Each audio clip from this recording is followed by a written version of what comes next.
Romanos capítulo 9, versículo 14 a 16, por favor. Que diremos, pois? A injustiça da parte de Deus?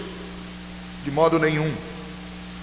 Pois ele diz a Moisés: terei misericórdia de quem me aprouver ter misericórdia, e compadecer-me-ei de quem me aprouver ter compaixão. Assim, pois, não depende de quem quer ou de quem corre, mas de usar Deus a sua misericórdia. Porque a Escritura diz a Faraó: para isto mesmo te levantei, para mostrar em ti o meu poder, e para que o meu nome seja anunciado por toda a terra. Logo tem ele misericórdia de quem quer, e também endurece a quem lhe abraça. Tu, porém, me dirás: de que se queixa ele ainda? Pois quem jamais resistiu à sua vontade? Quem és tu, ó homem, para discutires com Deus? Porventura pode o objeto perguntar a quem o fez: por que me fizeste assim? Ou não tem o oleiro direito sobre a massa, para do mesmo barro fazer um vaso para honra e outro para desonra? Que diremos, pois, se Deus, querendo mostrar a sua ira e dar a conhecer o seu poder, suportou com muita longanimidade os vasos de ira, preparados para a perdição, a fim de que também desse a conhecer as riquezas da sua glória em vasos de misericórdia, que para a glória preparou de antemão, os quais somos nós, a quem também chamou não só dentre os judeus, mas também dentre os gentios. Assim como também diz em Oséias: chamarei povo meu ao que não era povo meu, e amada a que não era amada. E no lugar em que se lhe diz: vós não sois meu povo, ali mesmo serão chamados filhos do Deus vivo. Mas relativamente a Israel, dele clama Isaías: ainda que o número dos filhos de Israel seja como a areia do mar, o remanescente é que será salvo, porque o Senhor cumprirá a sua palavra sobre a terra, cabalmente, em breve. Como Isaías já disse: se o Senhor dos exércitos não nos tivesse deixado descendência, ter-nos-íamos tornado como Sodoma e semelhante a Gomorra. Que diremos, pois? Que os gentios que não buscavam a justificação vieram alcançá-la? Todavia a que decorre da fé. E Israel, que buscava a lei de justiça, não chegou a atingir essa lei. Por quê? Porque não decorreu da fé, e sim como que das obras. Tropeçaram na pedra de tropeço, como está escrito: eis que ponho em Sião a pedra de tropeço e rocha de escândalo, e aquele que nela crer não será confundido. Esse é o ponto para nós. A justiça de Deus. Paulo está argumentando a partir da última frase dele, que é uma frase que causa arrepio em nós, que é esta frase, quando Deus, falando a respeito de Jacó e Esaú, que não haviam ainda nem nascido, nem praticado obra alguma, Deus diz: amei a Jacó e me aborreci de Esaú. E isso antes que qualquer um deles tivesse feito coisa alguma, para que o propósito com relação à sua eleição fosse ou acontecesse. Ou seja, Deus sentiu o desejo e amou a Jacó antes que ele tivesse produzido qualquer uma das suas obras más, e a Esaú antes que ele tivesse produzido qualquer uma das suas obras boas ou más. Mas Deus fez isso. E como que Deus fez isso? Deus fez isso porque de antemão ele amou, como diz o texto, e aos que ele amou, a esses ele também predestinou, e aos que predestinou, a esses ele justificou, e aos que justificou, a esses chamou e os glorificou. Então Deus estabelece esta linha antes mesmo do nascimento, ou antes mesmo que acontecesse alguma obra. E aí a pergunta que vem é exatamente essa: há injustiça da parte de Deus? Paulo está usando um subterfúgio de quem está acostumado com debates, sejam eles bíblicos ou não. Quando eu dei aula de filosofia no Leme, uma das coisas que nós falávamos na aula de filosofia, porque não é uma matéria fácil, tem gente que tira nota 10 em química, em física e tropeça em filosofia. Uma das coisas que eu insistia com eles é o seguinte: olha, você jamais poderá entender o que um filósofo disse se você primeiro não entender qual a pergunta que estava por trás do seu ensaio e qual a solução que você daria para esta pergunta. Por exemplo, quando os filósofos escrevem a respeito de Deus, qual a pergunta que está por trás disso? A pergunta é: existe Deus? Segundo, qual a resposta que você dá? Ah, pastor, eu acredito, Deus existe, eu creio nas Escrituras. Ok, a partir daí então você pode ler um filósofo, porque daí você sabe do que ele está falando. Você sabe qual a pergunta que o levou a isso, você sabe qual o seu ponto de vista, sabe aquilo que você acredita, e então você vai ler quais foram as várias descobertas e os vários pontos de vista de cada um deles. E uma das coisas interessantes sobre debate, e eu cheguei a fazer alguns com eles lá, é que você jamais poderá debater com alguém se você não tiver absoluta certeza do que essa pessoa pensa e de qual é a ideia dela. Porque se você não souber qual é a ideia dela, não adianta você ir para um debate com ela, porque ela vai te surpreender e você vai perder o debate. Então a regra do debate é você se antecipar ao seu colega. E é exatamente isso que Paulo está fazendo aqui. Ele está se antecipando. Uma vez que ele disse que Deus amou um e se aborreceu do outro antes que os dois tivessem feito coisa alguma, ele já imagina que os seus leitores e o seu público imaginar assim: bom, então existe algum tipo de injustiça. E aí Paulo já faz a pergunta antes que façam para ele. Ele diz assim: olha, vocês vão me dizer então a injustiça da parte de Deus? E ele dá a resposta: de modo nenhum. Da onde vem esta convicção de Paulo para afirmar isso aqui? E nós vamos trabalhar um pouquinho isso agora nesse tempo que nós temos. Eu queria que vocês imaginassem um círculo. Imagine um círculo aí. Dentro desse círculo você coloca os teístas, ou seja, todas as pessoas que acreditam em Deus. O que sobra do lado de fora? Os ateístas, certo? Eu ponho do lado de dentro todos que creem em Deus, do lado de fora sobram todos os que não creem. É uma divisão fácil. Você cria um círculo e você divide o mundo em duas partes. Vamos imaginar um outro círculo, e dentro deste círculo você coloca a palavra justiça. E então dentro desse círculo estão todas as coisas que são práticas da justiça, todas as coisas que são justas. E do lado de fora o que sobra? Você fala assim, ó, do lado de fora sobra a injustiça. Ok. Esse não seria um termo apropriado. Porque o termo injustiça não é só a não justiça. O termo injustiça está relacionado com iniquidade. Na tradução mais precisa do que Paulo escreveu aqui, ficaria a iniquidade da parte de Deus. É essa a ideia. Não é só a ideia de não praticar justiça. É a ideia de praticar pecado. É isso que Paulo está perguntando. Infelizmente a nossa tradução ela não é forte o suficiente.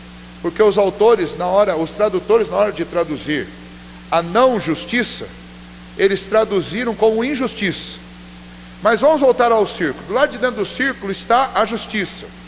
Do lado de fora do círculo não pode ser a injustiça. Porque eu vou mostrar para vocês que do lado de fora existe outra coisa que não é justiça e que também não é pecado, como as iniquidades. Então do lado de dentro desse círculo você pôs a justiça. Do lado de fora desse círculo você vai colocar a não justiça. E o que é a não justiça? A não justiça pode ser definida em dois grupos: a iniquidade, que é a injustiça aqui que Paulo está colocando, e a misericórdia, porque a misericórdia também não é a prática da justiça. Quando alguém trata uma pessoa com misericórdia, ela está exatamente sendo não justa, porque se ela for ser justa, ela vai punir. Se ela livra da punição e ela age com misericórdia, ela está praticando algo que não é justiça. Então o que nós temos aqui? Nós temos um círculo, dentro dele tudo que é justo, do lado de fora o não justo, e o não justo se divide em dois grupos: o iníquo e o misericórdia. São dois grupos.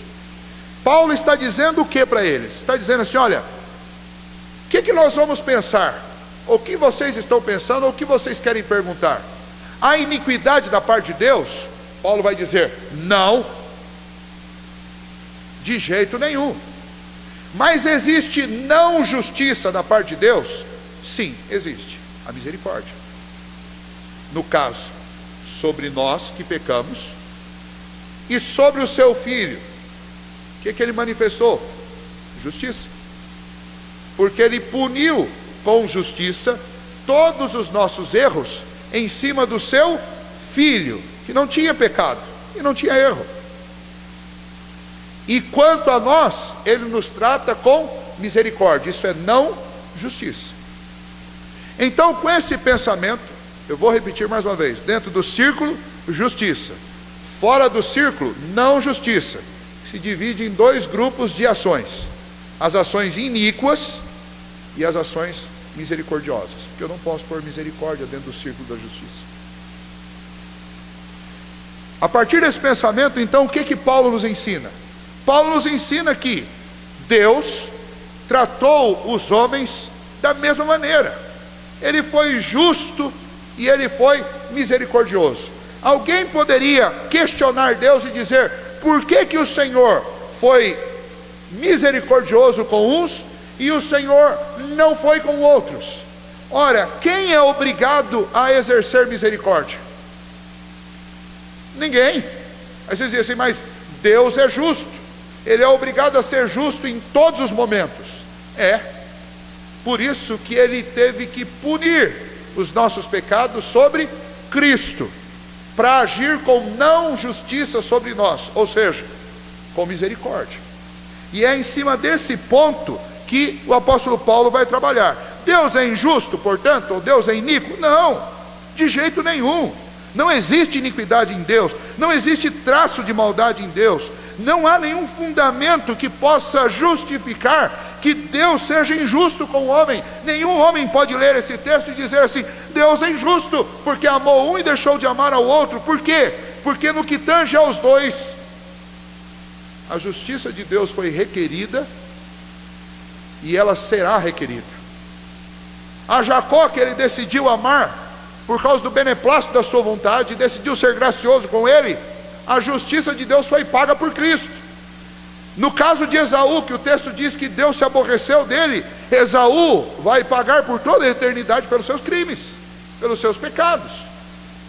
E em ambos os casos a justiça de Deus será feita. Logo, a afirmação de Paulo é que a corrupção do homem é algo radical nele, é algo que está dentro dele e é impossível separar isso dele. E quando Deus vai tratar com o homem, Ele pode me tratar com não justiça, mas alguém vai ter que ser tratado com justiça no meu lugar, e nesse caso foi o Filho de Deus.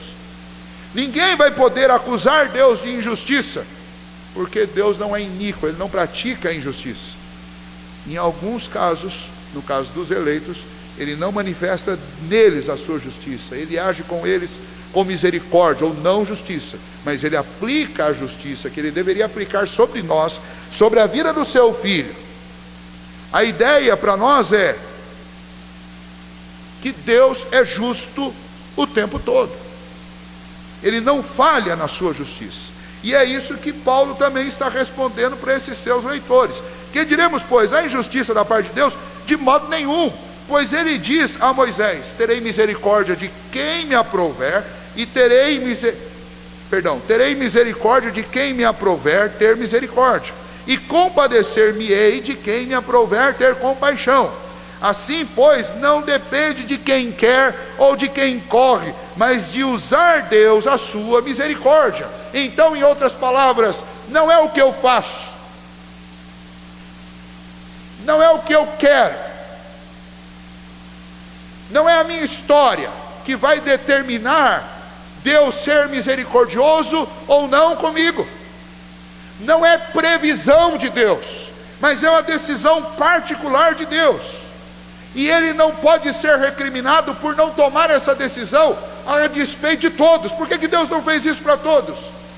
Seria a mesma coisa de você decidir ajudar um amigo seu que cometeu algum tipo de crime e vai ser preso por isso, e você vai lá e diz assim: olha, eu quero pagar a fiança, e também eu quero pagar a sentença. Se ele for lá no final das contas condenado, eu vou vir aqui pagar a pena no lugar dele.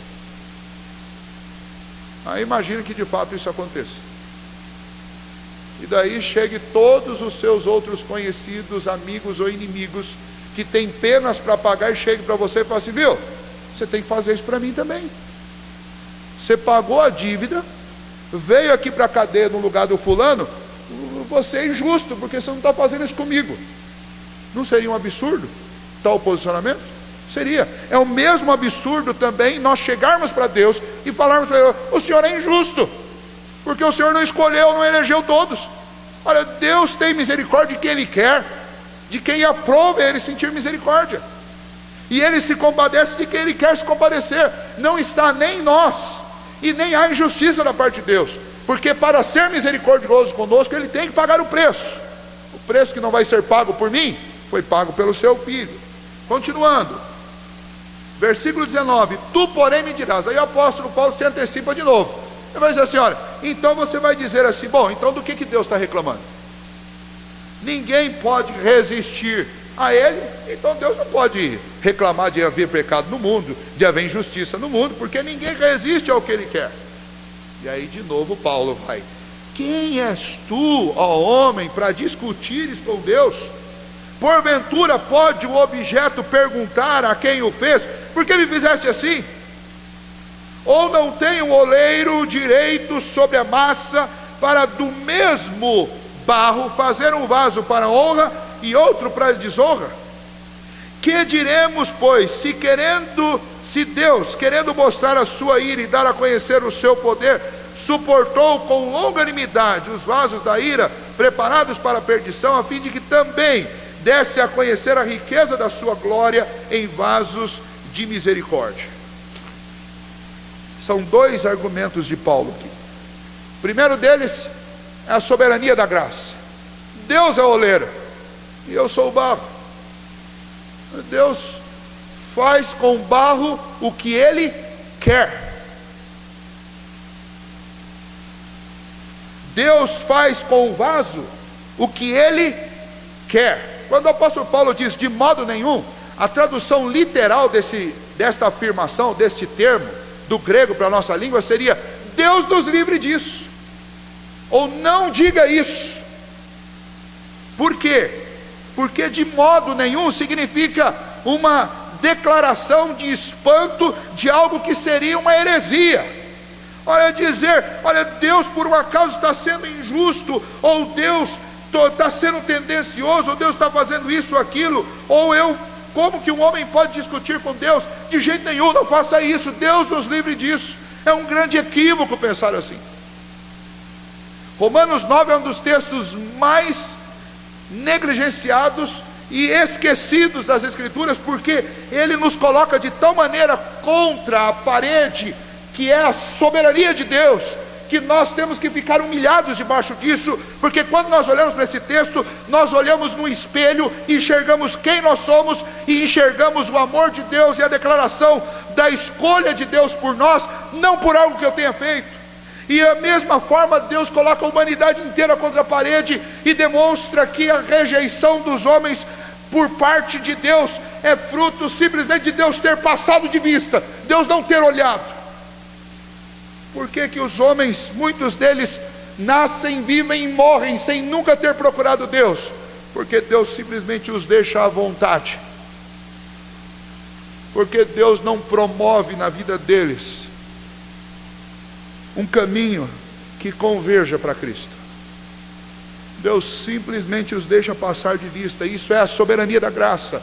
Deus, o oleiro, Ele faz com o vaso o que Ele quer e como Ele quer.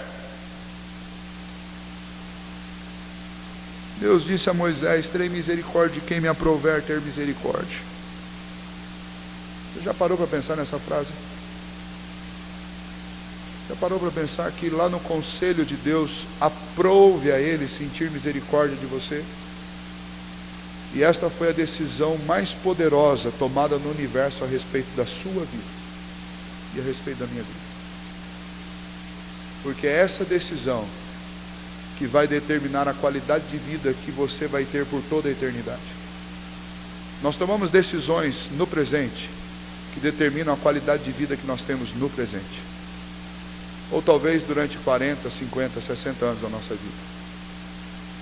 Mas essa decisão que foi tomada no conselho da vontade de Deus, ela determina a qualidade da sua vida por toda a eternidade. Então todos nós temos que cair de joelhos diante de Deus e agradecer a Ele por causa desse amor. Esse amor que não foi provocado por interesse. Esse amor que não foi produzido por nada que eu tenha feito. Esse amor que é fruto de uma decisão exclusiva de Deus. Paulo nos lembra da soberania absoluta desta graça. Se Deus não fosse soberano, então essa decisão seria minha. E essa decisão seria equivocada. Porque a nossa consciência é contaminada pelo pecado. Quando consideramos a soberania divina, geralmente consideramos 3 domínios específicos. E nós não temos problema com os 2 primeiros. Nosso problema é com o terceiro. Quando você pensa em soberania, você diz assim, Deus governa todo o universo, a natureza. Ok, ninguém duvida disso. Poucos duvidam disso. Eu digo assim, Deus governa as leis, Ele foi o primeiro legislador. Ok, Deus é soberano sobre as leis.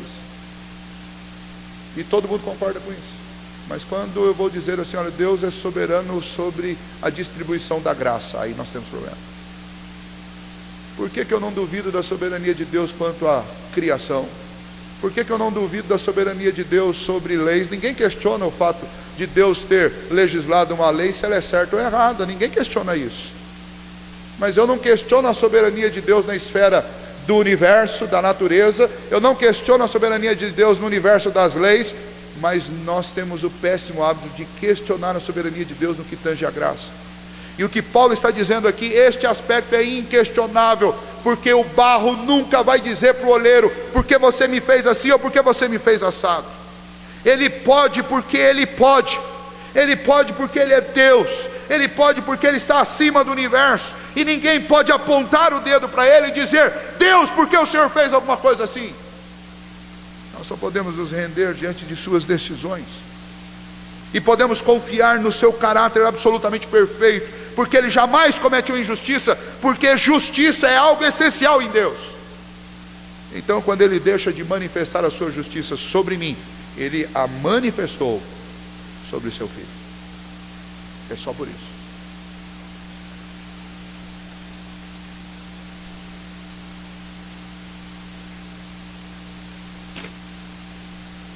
Quero voltar lá no versículo 17. O outro ponto dramático do texto é esta afirmação. Esta é uma das afirmações também mais questionadas e que tem gerado o maior número de discussão nas Escrituras. Porque a Escritura diz a Faraó, para isto mesmo te levantei, para mostrar em ti o meu poder, e para que o meu nome seja anunciado por toda a terra.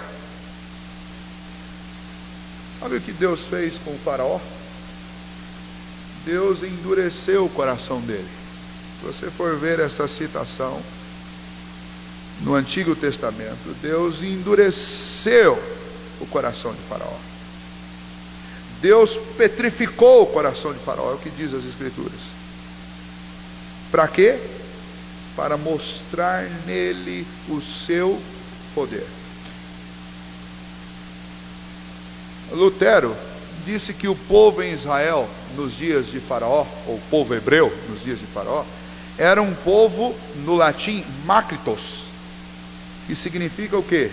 Um povo sem qualquer poder, um povo fraco, um povo frágil. Quem detinha todo o poder no Egito? Faraó. Ele era o poder. O que Deus fez nesse tempo? Deus deixou convergir na pessoa de Faraó todo o poder do mundo daquela época. E então você tinha uma entidade no mundo que era a pessoa mais poderosa no mundo. E Deus pega este Faraó e através das suas ações poderosas em Moisés, Deus mostra o seu poder. Aí você diz assim: o que aconteceu com o faraó? Olha, nós conhecemos a história.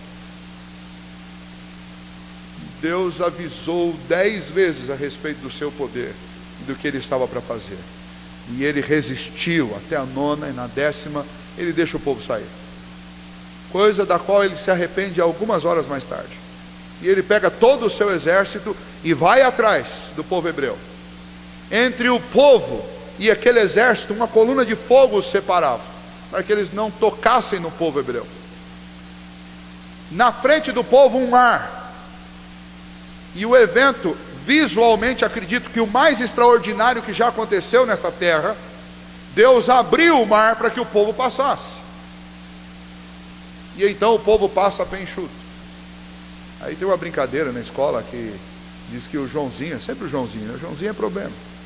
O Joãozinho diz para a professora assim: professor, aprendi na escola dominical que Deus abriu o mar para o povo passar. E a professora: não, Joãozinho, você não pode acreditar em tudo que falam para você. Olha, eu tenho aqui um livro, aqui, ó, que diz que o Mar Vermelho, naquela época do ano, não passava do do joelho. Então todo mundo passou. Não é que o mar abriu, é que o mar estava com água baixinha, dava para ver o fundo, os peixinhos passando, era aquela água até o joelho só. Então todo o povo passou tranquilo. Aí o Joãozinho pensou: bom, professor, então, ou a professora da escola dominical mentiu, ou os egípcios eram pigmeus, porque eles morreram afogados numa água que dá até o joelho. O ponto aqui, e o ponto que nós estamos vendo nesse texto, é que Deus fez coisas extraordinárias para mostrar o seu poder, não só para aqueles aproximadamente 3 milhões de hebreus que estavam lá, mas para mostrar o seu poder em toda a história, porque até hoje nós lemos e pregamos em cima deste milagre. Então, para que esse milagre acontecesse, tinha que haver um grande poder na terra, nas mãos de um homem, e este homem tinha que ser duro contra o próprio Deus. E Deus então levantou o faraó para isso, para que Deus mostrasse o seu poder. Você vai dizer assim: bom, então esta história está sendo escrita e coordenada por Deus? Sim, é isso que a Bíblia diz. Deus endureceu o coração de faraó. Você fala assim: mas como que Deus fez isso, pastor? Deus apertou, Deus colocou algum tipo de cimento moral no coração de faraó para que ele fosse duro, para que ele não se quebrasse diante do poder de Deus. Não, Deus simplesmente o deixou à vontade, para ele fazer tudo que é natural ao homem. Deus não interferiu, Deus não quebrantou, Deus não tocou, Deus não se aprofundou no coração dele. Deus simplesmente o deixou à vontade. Sabe o que acontece quando Deus deixa um homem à vontade? Ele se afunda nas suas injustiças. Sabe o que acontece quando falta um pai na vida de um filho? Ele se afunda nas suas iniquidades. Filhos de pais rígidos sonham: não vejo a hora de sair de casa para eu ficar à vontade. Eu vou dar um conselho para você: se você tem esse sonho, pode faltar tudo na vida de um filho, até comida, mas se faltar pai, você vai comprometer todo o seu futuro. Você pode ter tudo, até pais, mas se os pais não disserem não para você, você está perdido. Você vai ser disciplinado por outras pessoas que não te amam quanto os teus pais, tanto quanto os teus pais. É isso que Deus fez com o faraó. Deus deixou o faraó à vontade. Faz o que você quer fazer. Então, quando Deus fez isso, Deus levantou o faraó para mostrar através dele, dos seus erros, o poder de Deus. Então guardem isso. E você poderia usar isso como argumento, falar assim: olha, então há injustiça da parte de Deus, porque Deus levantou o faraó para mostrar o seu poder através dele. Sim, Deus o levantou. E como Deus o levantou? Deus promoveu na vida dele apenas poder, mas no que tange a graça, a salvação e arrependimento, Deus não tocou. Deus o deixou à vontade. E é isso o resultado. Um outro texto que esse assunto nos faz lembrar é o texto de Jó. O que tem de diferente no texto de Jó? Jó passa vários capítulos da Bíblia sendo interrogado. Uma das perguntas que Deus faz a ele: ou poderás tu atar as cadeias dos 7 estrelos, ou soltar os laços do Órion? Jó respondeu que não. Capítulo 41, versículo 1: podes tu com um anzol apanhar o crocodilo, ou lhe travar a língua com uma corda? A resposta também foi não. Capítulo após capítulo, Jó vai dizendo: não posso. Finalmente Jó vai dizer assim: por isso me abomino e me arrependo até o pó e na cinza, porque eu não sou nada. Tudo que acontece debaixo dos desígnios de Deus. Mesmo quando lutamos, mesmo quando não compreendemos totalmente o mistério da vontade soberana de Deus, nós não podemos discutir com ela, porque Deus é dono de toda esta história. E discutir com Deus quanto à justiça, quanto à eleição, quanto à predestinação, é discutir com toda a Bíblia e é blasfemar contra Deus. Dizer: eu não acredito nisso, essa decisão é uma decisão pessoal. Isso é blasfêmia. A absoluta integridade da justiça do Deus Todo-Poderoso não pode ser questionada. É o que Paulo vai dizer: pode o objeto perguntar a quem o fez: por que me fizeste assim? De jeito nenhum. E então a última parte desse texto para nós, de hoje, mostra que Deus, na hora de criar, Ele criou vasos para a sua ira. E aqui vai lá, mais uma outra. Por isso que a maioria dos pregadores, a maioria de nós, evita o capítulo 9. O capítulo 9 é indigesto mesmo. Versículo 20, olha lá: quem és tu, ó homem, para discutir com Deus? Porventura pode o objeto perguntar a quem o fez: por que me fizeste assim? Ou não tem o oleiro direito sobre a massa para do mesmo barro fazer um vaso para a honra e outro para a desonra? Nós estamos estudando na escola dominical sobre os atributos de Deus. Você já pensou em Deus como alguém irado? Nós não temos a tradição nem a cultura de pensar em Deus assim. Mas Paulo está falando de Deus assim.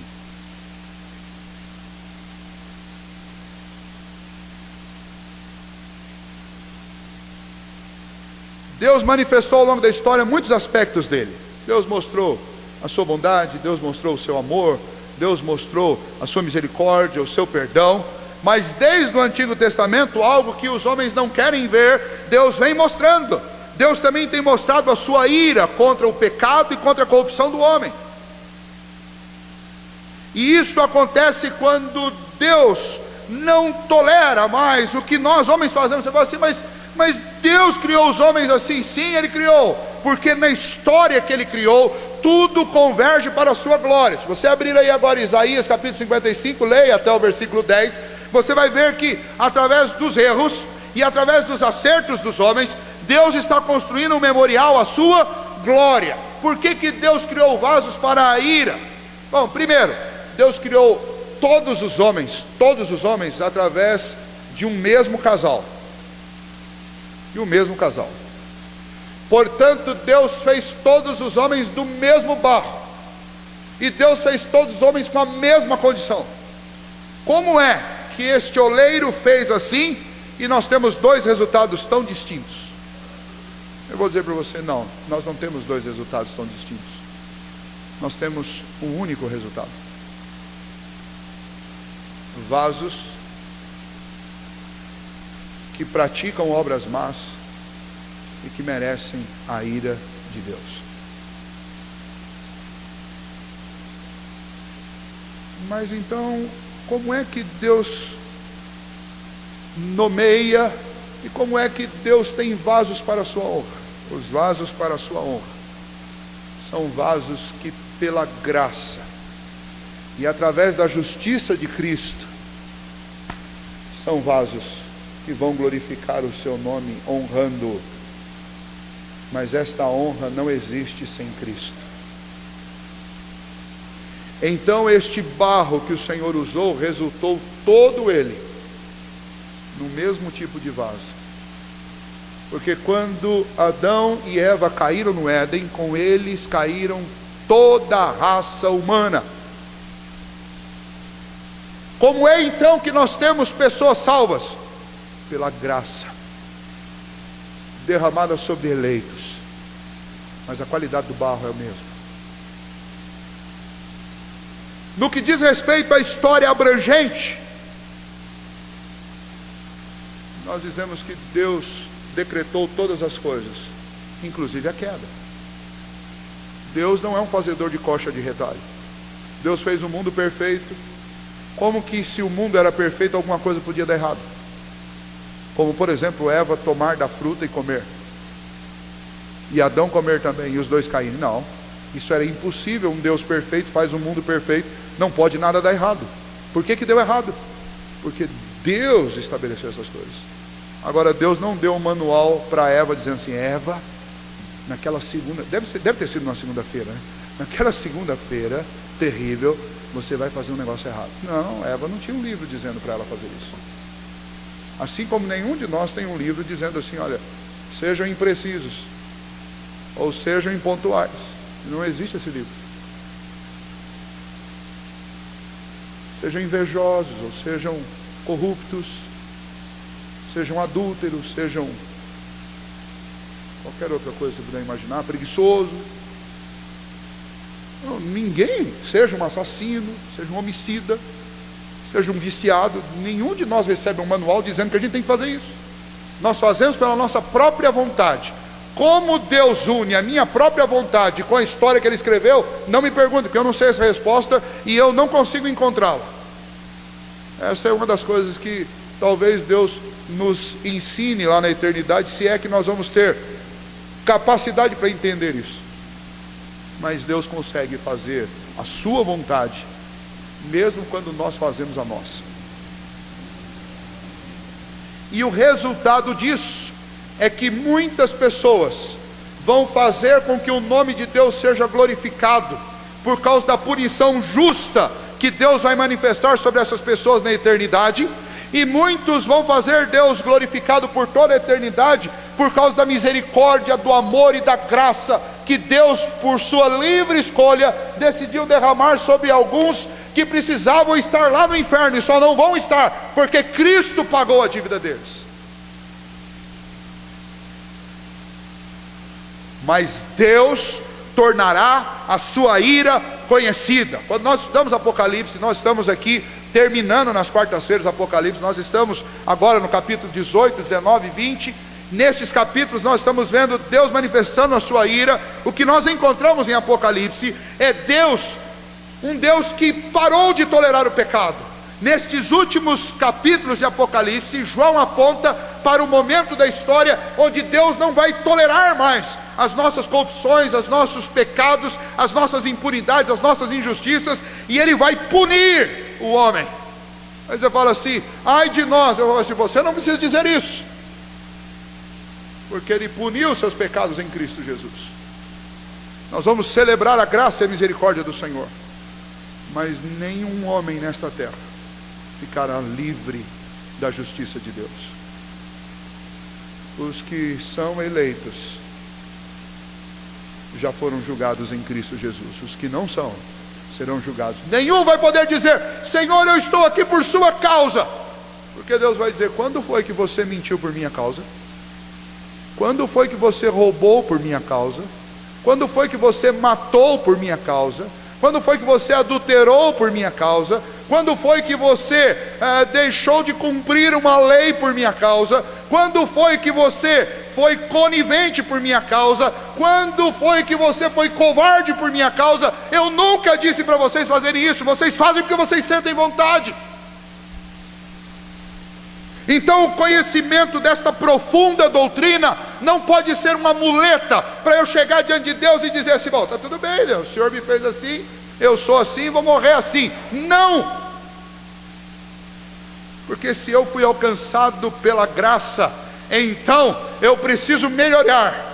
E se alguém passar a vida inteira sem ser alcançado pela graça, esta pessoa então chegará no dia do juízo absolutamente consciente dos erros que cometeu.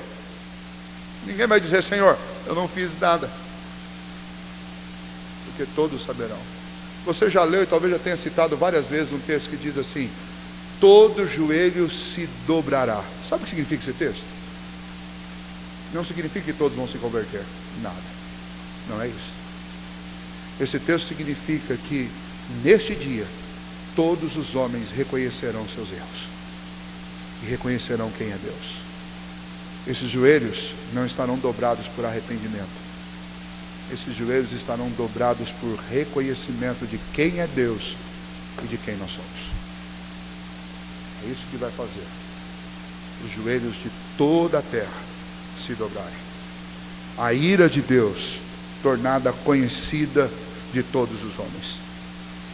Ora, se os vasos criados para desonra é para que Deus mostre a sua ira e o seu poder, os vasos que graciosamente são chamados a honrar o nome de Deus, eles foram escolhidos e separados por quê?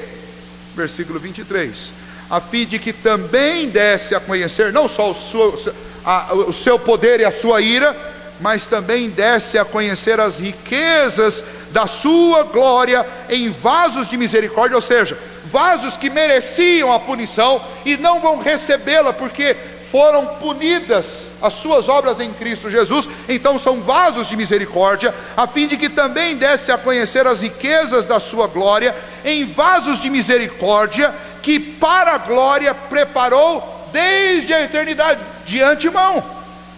Então o que Paulo está dizendo aqui: olha, o tesouro da glória de Deus será apresentado ao mundo e será conhecido ao mundo através dessa manifestação da misericórdia de Deus sobre aqueles que Ele amou. Essa riqueza da glória de Deus não é para quem mereceu, mas é para quem Ele amou. Deus preparou algo que não pode ser descrito pelo homem. O apóstolo Paulo vislumbrou essas coisas e ele diz que Deus mostrou para ele coisas que ele não podia falar. João viu estas coisas e ele tentou descrevê-las lá no capítulo 21 de Apocalipse com todas as palavras mais ricas e mais poderosas e mais belas que ele encontrou no universo, e ainda assim é uma descrição pequena do que é o céu.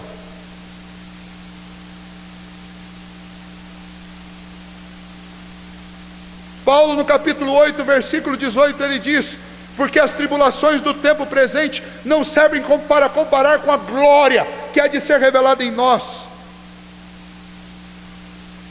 A grande cereja do bolo do capítulo 9 é este versículo, quando Paulo diz: e tudo isso Deus fez para mostrar o seu poder e para mostrar as riquezas da sua glória.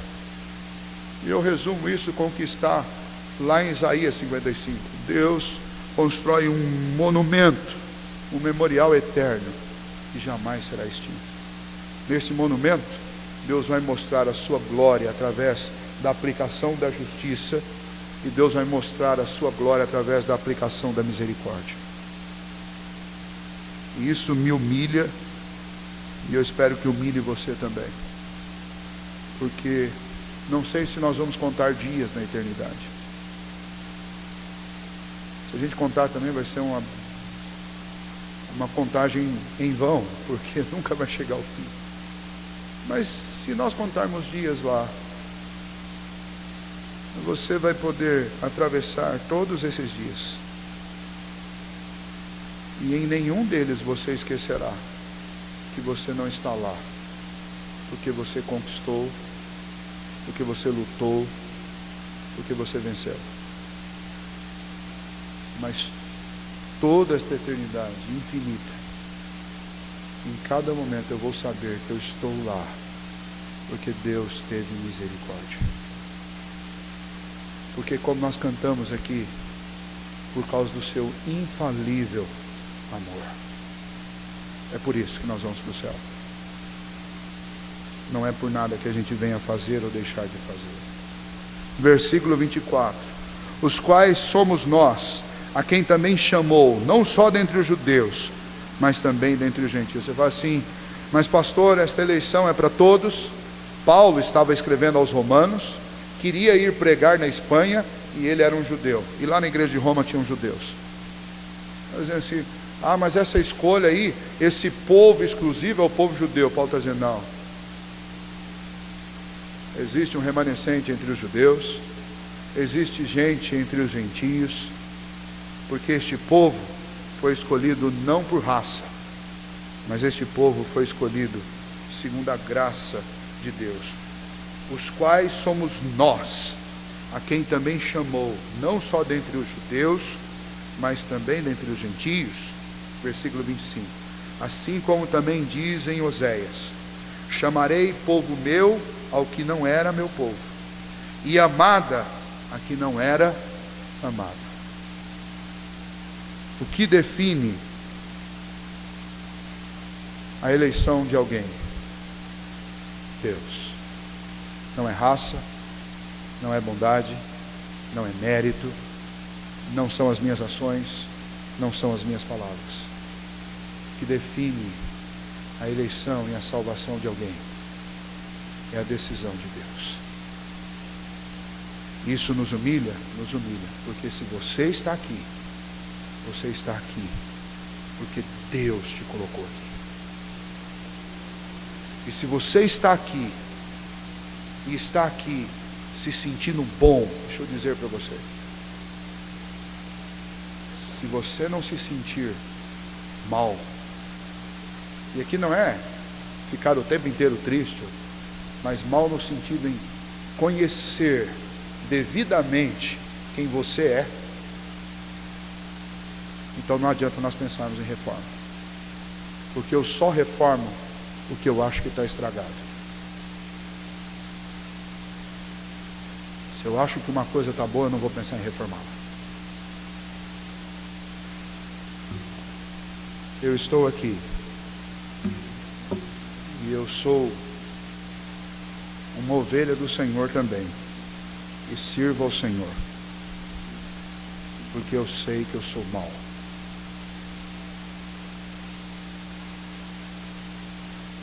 Mas eu estou muito contente com o Senhor. Eu estou feliz com Ele.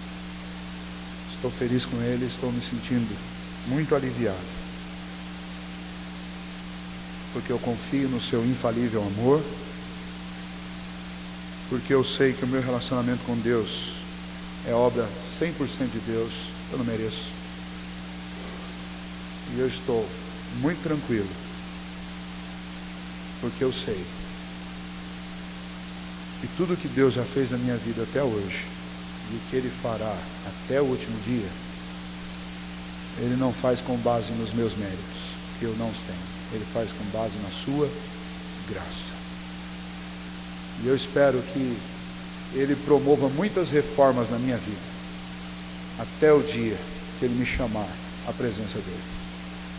Porque tem tanta coisa para ser reformada, que nem quando eu tiver careca como João, ou de cabelo branco como alguns aí, ainda não vai ter resolvido tudo. Vão ter outras coisas.